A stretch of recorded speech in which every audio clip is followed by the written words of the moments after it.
Bismillahirrahmanirrahim. Assalamualaikum warahmatullahi wabarakatuh. Kami dari kelompok 3 akan menjelaskan materi kami yang berjudul jenis-jenis badan hukum usaha. Ya, langsung saja saya akan menjelaskan materi pertama, yaitu jenis-jenis badan hukum usaha. Jenis badan hukum yang ada di Indonesia bermacam-macam, mulai dari perusahaan perseorangan, firma, sampai bentuk koperasi. Masing-masing badan hukum memiliki kelebihan dan kelemahannya sendiri. 1. Perseorangan. Perusahaan perseorangan merupakan perusahaan yang dimiliki oleh perseorangan atau hanya orang. Untuk mendirikan perusahaan perseorangan sangatlah sederhana dan tidak memerlukan persyaratan khusus sebagaimana bentuk badan hukum lainnya. 2. Firma. Firma adalah perusahaan yang didirikan oleh 2 orang atau lebih yang kemudian menjalankan perusahaan atas nama perusahaan. Untuk mendirikan firma ada 2 cara. Pertama, melalui akta resmi yang proses selanjutnya harus sampai di berita negara. 3. Perseroan komanditer. Perseroan komanditer atau sering disingkat dengan CV merupakan persekutuan yang didirikan atas dasar kepercayaan. Dalam perseroan komanditer terdapat beberapa sekutu yang secara penuh bertanggung jawab atas sekutu lainnya. 4. Perseroan terbatas atau PT. Perseroan terbatas atau PT adalah badan hukum perusahaan yang paling banyak digunakan dan diminati oleh para perusahaan. 5. Perusahaan negara. Perusahaan negara adalah perusahaan yang didirikan berdasarkan undang-undang modal. Untuk mendirikan PN adalah kekayaan negara yang dipisahkan dan tidak dipisahkan atas saham. 6. Perusahaan daerah. Perusahaan daerah merupakan perusahaan yang didirikan dengan satu peraturan daerah. 7. Yayasan. Yayasan merupakan badan usaha yang tidak bertujuan untuk mencari keuntungan dan lebih menekankan usahanya pada tujuan sosial. Dan 8. Koperasi. Menurut Undang-Undang Nomor 25 Tahun 1995, koperasi adalah badan usaha yang beranggotakan orang-orang atau badan hukum koperasi sekaligus sebagai gerakan ekonomi rakyat berdasarkan asas kekeluargaan.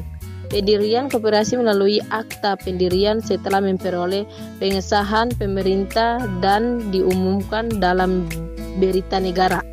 Perencanaan strategi pemasaran. Untuk memperoleh hasil pemasaran yang maksimum, proses pemasaran harus direncanakan melalui strategi pemasaran yang baik. Perencanaan strategi pemasaran dilakukan melalui 3 tahapan. Yang pertama, menguji situasi pemasaran saat ini. Kedua, menyertakan kesempatan dan menentukan sasaran. 3. Mengembangkan strategi pemasaran. Berikut 1. Segmentasi pasar. Segmentasi pasar atau pengelompokan pasar adalah proses pembagian pasar ke dalam kategori jenis atau segmen pelanggan. Segmentasi merupakan strategi untuk menganalisis konsumen, bukan produk. Alasan mengapa harus diadakan segmentasi pasar adalah karena adanya perbedaan keinginan, daya beli, lokasi, sikap, dan kebiasaan pembeli. Kedua, variabel-variabel segmentasi pasar. Variabel-variabel segmentasi berbagai parameter biasa digunakan untuk membeda-bedakan satu bentuk perilaku pasar dari yang lain demi pembagian menjadi ruas-ruas. Kedua, variabel-variabel kepentingan, karakteristik atau sifat-sifat khas yang membedakan segmen-segmen pasar sesuai kepentingan yang nampak. 3. Variabel-variabel demografis, sifat-sifat khas yang menggambarkan berbagai konsumen dengan kekuatan daya beli mereka. 3. Hubungan penetapan sasaran dengan segmentasi pasar.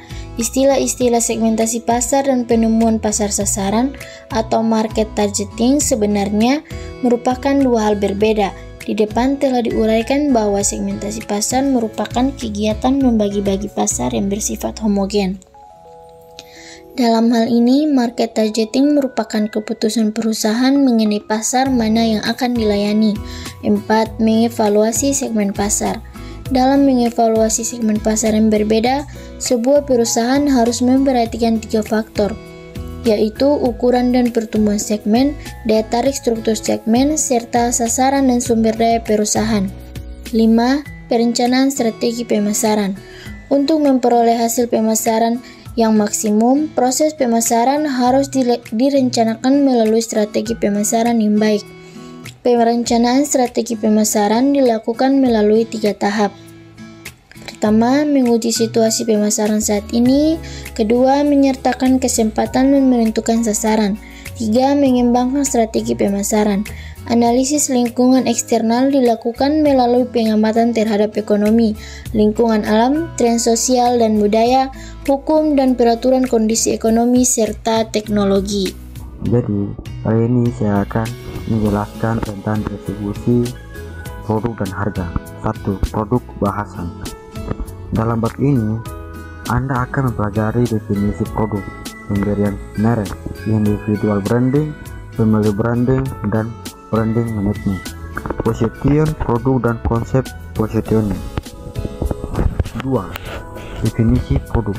Produk adalah suatu yang dapat ditawarkan ke pasar untuk diperhatikan, dimiliki, dipakai untuk dikonsumsi sehingga dapat memuaskan keinginan dan kebutuhan.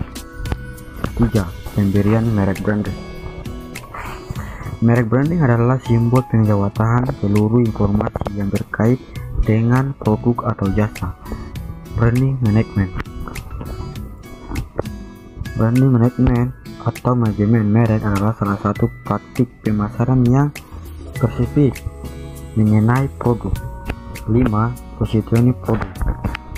Positioning adalah cara membangun citra atau identitas di benak konsumen untuk produk, merek, atau lembaga tertentu dengan membangun persepsi reality suatu produk terhadap produk lain. 6. Strategi positioning produk. Tugas untuk verifikasi peluang positioning biasakan di ujian berat. Tugas untuk pemasaran. 7. Konsep positioning. Secara umum ada 3 konsep positioning Haller Robert 2009, yaitu 1. Positional position, 2. Bullet position, 3. Experimental position. 8. Definisi produk. 9. Produk bundling. 10. Lini produk. 11. Harga. 12. Penetapan harga produk. 3. Perhitungan. Jadi, saya akan masuk ke materi selanjutnya tentang bisnis. Secara umum ada 7 konsep